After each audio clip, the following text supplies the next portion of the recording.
जय श्री कृष्णा, जय श्री राधे। मैं रामजी सेवा संस्थान की डायरेक्टर आरती किशोरी पाली से आज आप सभी के बीच लाइव हूँ। और आइए परिचय करते हैं रामजी सेवा संस्थान जो क्या कार्य करता है, किस बेस पे कार्य करता है, ये आप सभी को बताते हैं। रामजी सेवा संस्थान मंदबुद्धि दिव्यांग बालिका सेवा संस्थान जो एक संचालन करता है, जिसमें मंदबुद्धि अनाथ निराश्रित वृद्ध माताएं जो अनाथ है उन सभी को आसरा दिया जाता है। उसमें उन बच्चियों की सेवा करना, खिलाना पिलाना, स्नान कराना, उनको शिक्षा प्रदान करना, ऐसे सभी कार्य बच्चियों को दिए जाते हैं। तो आप सभी ऐसे सारे कार्य उनको निःशुल्क दिए जाते हैं, उनके परिवार से कोई शुल्क नहीं लिया जाता है। तो आइए आज सभी से मिलवाते हैं, बच्चियों से परिचय करवाते हैं और देखते हैं कि रामजी सेवा संस्थान में क्या एक्टिविटी रहती है बच्चियों के लिए और किस प्रकार से कार्य करते हैं। तो आइए सबसे पहले आपको रामजी सेवा संस्थान का पूरा बोर्ड दिखाते हैं, किस प्रकार से रामजी सेवा संस्थान चलती है। और संचालिका से आपका परिचय करवाएंगे। रामजी सेवा संस्थान की संचालिका मंजू जी चौहान आज अपने बीच में है। मंजू जी चौहान बताइए। जय श्री कृष्णा सभी से। तो मंजू जी चौहान, किस प्रकार आप बच्चों की सेवा करते हैं और कैसी कैसी बच्चियां अपने पास हैं? बच्चा हमारे पास है, मंदबुद्धि बच्चा है और वो आपके हाथ से कुछ काम नहीं कर सकती। तो देखिए जिस प्रकार से इन्होंने बताया कि मंदबुद्धि बच्चियां हैं और स्वयं के द्वारा वो कोई कार्य नहीं कर सकती, सारा कार्य संचालिका और यहाँ पे एक बच्ची है उनके द्वारा किया जाता है। ये बहुत बड़ी सेवा है आज के समय में, क्योंकि आज के समय में कोई भी कार्य अपनी माँ भी अपनी बेटी का नहीं कर पाती, जितना कार्य ये बच्चियों का कर रहे हैं, जितनी सेवा ये कर रहे हैं। धन्य है इन माताओं को। और माताओं को तो वैसे देवी शक्ति को तो आगे स्वयं से धन्य कहा गया है, क्योंकि माताओं का जीवन जो है वो बड़ी कठिनाइयों से निकलता है। तो आइए बच्चियों से मिलाते हैं, परिचय करवाते हैं। तो आइए इस प्रकार की बच्चियां अपने पास है जो कि मंदबुद्धि है, दिव्यांग बच्चियां हैं। इनमें मानसिक असंतुलित हैं, ये कुछ समझ नहीं सकती। कुछ बच्चियां हैं जो बोल भी नहीं सकती, कुछ बच्चियां हैं जो कोई अनाथ हैं, कोई किस प्रकार से। तो आइए सबसे परिचय करवाते हैं। ये जैसे कि बच्ची आप देख रहे हो 7 वर्ष की, 7 से 8 वर्ष की बच्ची है। और जब ये बच्ची घर पे थी तो ये गुटखा खाती थी और गुटखा इतना खाती थी कि एक दिन में 5 से 7 पुड़ियाँ गुटखे की खा जाया करती थी। तो जब से ये संस्था में आई इसका गुटखा छूट गया है और जैसे जैसे इसका नशा छूटा है वैसे वैसे इसका मानसिक संतुलन थोड़ा ज़्यादा बिगड़ता जा रहा है। पर फिर भी मैं धन्य मानती हूँ यहाँ की संचालिका को जो इन बच्चियों की सेवा कर रही है। और इस बच्ची को संभालना बहुत बड़ी बात है। ये बच्ची बाल खींच लेती हैं, किसी को पकड़ लेती हैं तो 2-2 जन इसको छुड़ाने के लिए चाहिए। पर बाकी बहुत ही प्यारी बच्ची, आप देखो कितनी सुंदर बच्ची है। पर कहते हैं ना कि भगवान कुछ ना कुछ कमी अगर इनको दे देता है तो कहीं ना कहीं से इनको प्यार भी मिलता है। तो बड़ी प्यारी बच्चियाँ हैं। और आइए आगे मिलते हैं इन बच्चियों से। जैसे कि ये बच्ची आप देख रहे हैं, ये बच्ची हमारे पास में 1.5 साल से हैं।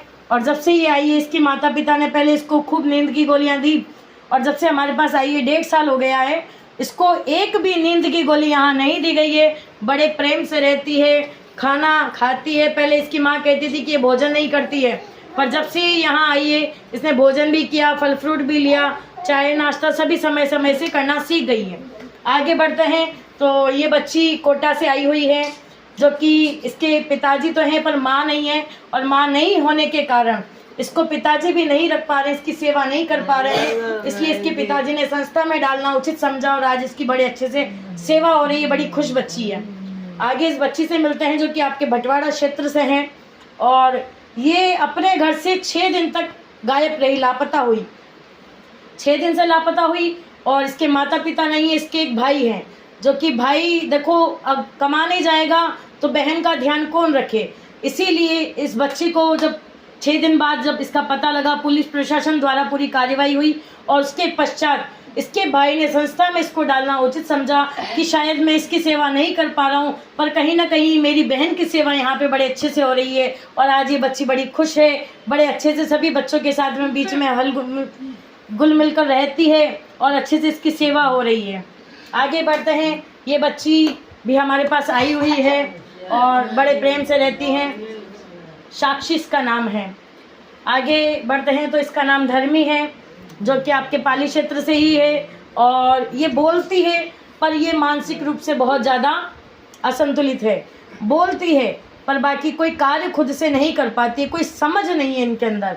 ये बच्ची हमारे पास अंजलि जिसका नाम है, ये सिरोही से आई हुई है और ये कार्य अपना ठीक है अपने अनुसार करती है, पर बाकी वही खिलाना पिलाना हिलाना धुलाना संचालिकाओं और या संस्था वालों को करना पड़ता है। कार्य कुछ नहीं कर पाते, पर बाकी ठीक है अपना एक ये यहाँ पे संस्था के अंदर ही सारी बच्चियाँ सेफ है, क्योंकि आज के समय में राक्षस बहुत हैं जो को सही बच्चियों को नहीं छोड़ रहे हैं।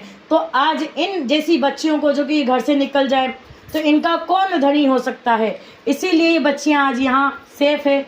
आगे ये जो बच्ची हमारे पास है इसका नाम सोनू कंवर है और सोनू वैष्णव है, और ये बच्ची भी हमारे पास काफ़ी समय से है, पर बाकी ये बोल नहीं सकती और सुनने में भी इसको थोड़ी परेशानी है और मानसिक रूप से पूरी असंतुलित है।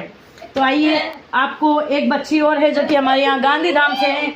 इसकी आयु है 45 वर्ष की और इसके भाई हैं, माता पिता नहीं हैं, तो इसके भाई ने भी संस्था में डालना इसको उचित समझा, क्योंकि घर पर इसकी सेवा नहीं हो पा रही थी और बच्चों के बीच में घुल मिल नहीं पा रही थी, पारिवारिक झंझट होने लगे थे, इसीलिए इसको संस्था में डाला और आज ये बड़ी खुश है। एक बच्ची हमारे पास है जो कि इसका नाम रमजाना है, मुस्लिम धर्म से है और इसको कई परेशानियां हैं, मानसिक रूप से असंतुलित है, इसको मिर्गी की प्रॉब्लम है, तो ये बड़े प्रेम से यहाँ रहती है और इसको दवाई वगैरह सब दी जाती है, समय समय के अनुकूल दवाई भोजन वगैरह सब दिया जाता है। तो आइए ये सभी बच्चे हमारे पास हैं जिनकी हम सेवा करते हैं। तो आप सभी से निवेदन है कि ज़्यादा से ज़्यादा संस्था में जुड़ें, ज़्यादा से ज़्यादा संस्था में जुड़े, इन बच्चियों का साथ दें, इनको सहयोग करें और प्रेम करें और आप सभी संस्था में पधारें, संस्था का अवलोकन करें और इन बच्चियों से प्रेम से, क्योंकि इन बच्चियों को कुछ नहीं चाहिए, इनको प्रेम चाहिए मात्र। तो आइए आप सभी को बताते हैं कि बालिकाओं की एक्टिविटी क्या होती है। बालिकाओं की एक्टिविटी होती है प्रातःकाल ये उठते हैं 7 बजे उठ के इनको योगा करवाना, ओम का उच्चारण करवाना, उसके बाद में चाय नाश्ता इनको देना। चाय नाश्ता करने के बाद में बच्चियाँ थोड़ी सी अपने खेलती अनुरूप, उसके पश्चात 10 बजे इन्हें फल फ्रूट का समय होता है, जो फल फ्रूट खिलाए जाते हैं, क्योंकि आज जीवन में फल फ्रूट बहुत ज़्यादा ज़रूरी होते हैं। विटामिन की जो कमियां होती है वो फल फ्रूट से पूरी होती है, तो इनको वो फल फ्रूट खिलाए जाते हैं। उसके पश्चात 12 बजे इनको भोजन किया जाता है।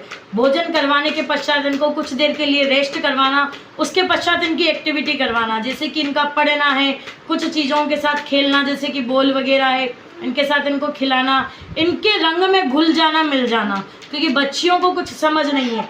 आज हम इनके रंग में घुलते मिलते हैं, जब जाके आज इन्हें हम पर विश्वास है। ये घर पर जाने के लिए तक भी राजी नहीं होती, क्यों? क्योंकि आज ये हमारे रंग में घुली मुली हुई है। इसीलिए इनको हम एक्टिविटी करवाते हैं, जैसे कि इनको बॉल खिलाना या इनको पार्टी पेन दे देते हैं, ताकि कुछ भी करती रहती, अपनी एक्टिविटी चलती रहती। क्यों? क्योंकि कहते हैं ना, बैठा बैठा इंसान तो वैसे भी जाम हो जाता है, तो बच्चियों को एक्टिविटी करवाना बहुत ज़्यादा ज़रूरी। तो इनकी कुछ एक्टिविटी करवाई जाती है। उसके पश्चात शाम को 4 बजे इनको जूस वगैरह और कुछ हल्का नाश्ता दिया जाता है। उसके पश्चात 7 बजे रात्रि को इनको भोजन करवाया जाता है। भोजन करवाने के कुछ देर रेस्ट और उसके पश्चात इनको नृत्य करवाया जाता है, जो कि हमारी बच्चियों को बहुत ज़्यादा अति प्रिय है। हमारी बच्चियां जैसे ही भोजन करती है एक रट लगाती है कि डांस लगाओ, स्पीकर लगाओ, डांस लगाओ, तो वो सभी हम इनको रोज़ करवाते हैं। देख लो, जैसे कि हमने कहा कि नाचो, तो हमारी बच्ची अभी से कहने लगी नाचो, कभी म्यूज़िक लगाओ, तो हम ये चीज़ें इनको करवाते हैं। बड़ी प्यारी बच्चियाँ हैं और आप सभी से भी निवेदन है कि आप सभी बच्चियों से मिलें, अवलोकन करें। और जैसा कि आज के समय में लोग पाश्चात्य संस्कृति को अपना रहे हैं, जैसे कि जन्मदिन मनाते हैं तो केक काटते हैं, पर हमारी हिंदू संस्कृति में केक को बांटना सीखा है, काटना कभी नहीं सीखा। काटना तो उसको कहते हैं जिसकी बलि दी जाती है, और हम बांटना जानते हैं। हमारा धर्म हमें बांटना सिखाता है, किसी को काटना नहीं सिखाता। तो आप सभी से भी निवेदन है कि पाश्चात्य संस्कृति को छोड़ें और हमारी संस्कृति को अपनाएं। और केक काटना गलत बात है, हमें प्रसाद बांटना चाहिए। बालाजी को भोग लगा के आप मिठाई बांटो, सबसे बड़ा आपका जन्मदिन वो स्वीकार होगा। तो हमारे धर्म में दिया जलाना सिखाते हैं, दिया बुझाना नहीं सिखाया गया। तो आप सभी से अनुरोध है, अपने जन्म दिवस पर, शादी की सालगिरह पर, पूर्वजों की पुण्यतिथि पर, अपने कार्य की पदोन्नति पर, किसी भी शुभ कार्य में आप पधारें और बच्चियों के साथ अपना दिन व्यतीत करें। अपना दिन जब आप बच्चियों के साथ रखोगे ना, जब आप इन बच्चियों के साथ रहोगे, घुलोगे मिलोगे, तब आपको पता चलेगा कि आखिर में खुशी क्या होती है। दुनिया की खुशी कुछ देर की होती है, पर सच्ची खुशी वो होती है जब हम असहाय के साथ, दिन दुखियों के साथ में अपना दिन गुजारते हैं, उनके लिए कोई सेवा करते हैं, तो सच्चा पुण्य हमें तभी प्राप्त होता है। तो आप सभी से निवेदन है, ज़्यादा से ज़्यादा संख्या में पधारें। और जैसा कि अभी श्राद्ध पक्ष आ रहे हैं, पितृपक्ष और नवरात्रि आ रहे हैं, तो जैसे कि पितृपक्ष में अपन पितरों के निमित्त भोजन निकालते हैं, तो आप सभी से निवेदन है कि पितरों के निमित्त भोजन निकालते हुए आप इन बच्चियों को भी भोजन करवा सकते हैं अपने पितरों के निमित्त, उनकी शांति के निमित्त। और नवरात्रि में जैसे कि आप घर पे कन्याएं बिठाते हैं, कंजकी खिलाते हैं, तो आपसे निवेदन है कि आप कन्याओं को घर पे खिलाओ और कुछ अंश इन बच्चियों के लिए भी निकालो, क्योंकि उन कन्याओं को तो आप खिला ही रहे हो, पर जो आपका भोजन अगर ये कन्याएं ग्रहण करेंगी ना, तो आपको बहुत अति पुण्य मिलेगा। इसीलिए आप समय से निवेदन है कि ज़्यादा से ज़्यादा संख्या में आप आएँ, मिले, संस्था का अवलोकन करें, इन बच्चियों के साथ में समय निकालें। तो आप सभी से निवेदन है, जरूर पधारें, जरूर बच्चियों से मिले, ज़्यादा से ज़्यादा सहयोग करें, क्योंकि हम कोई करने वाले कुछ नहीं है, करने और कराने वाला ऊपर वाला होता है, हम तो माध्यम होते हैं। तो आप सभी से निवेदन है, ज़्यादा से ज़्यादा पधारें। संस्था का पता SBI बैंक के पास, new housing board, Jodhpur road, Pali. संस्था के नंबर 9461351960, 7878165283। आप सभी ज़्यादा से ज़्यादा अवलोकन करें, ज़्यादा से ज़्यादा संस्था में पधारें, और गूगल पे भी आप संस्था को सर्च कर सकते हैं। आप सभी से अनुरोध है, आप ज़्यादा से ज़्यादा वीडियो को शेयर करें, कमेंट करें, लाइक करें, और अपने सभी फ्रेंड सर्कल में, ग्रुप्स में इस वीडियो को भेजें, क्योंकि आपके माध्यम से भी अगर कोई लोग जुड़ते हैं और सेवा करते हैं, तो उसका कुछ पुण्य आपको भी प्राप्त होता है। तो सभी से निवेदन है, ज़्यादा से ज़्यादा शेयर करें, कमेंट करें, लाइक करें, और सभी संस्था में पधारें।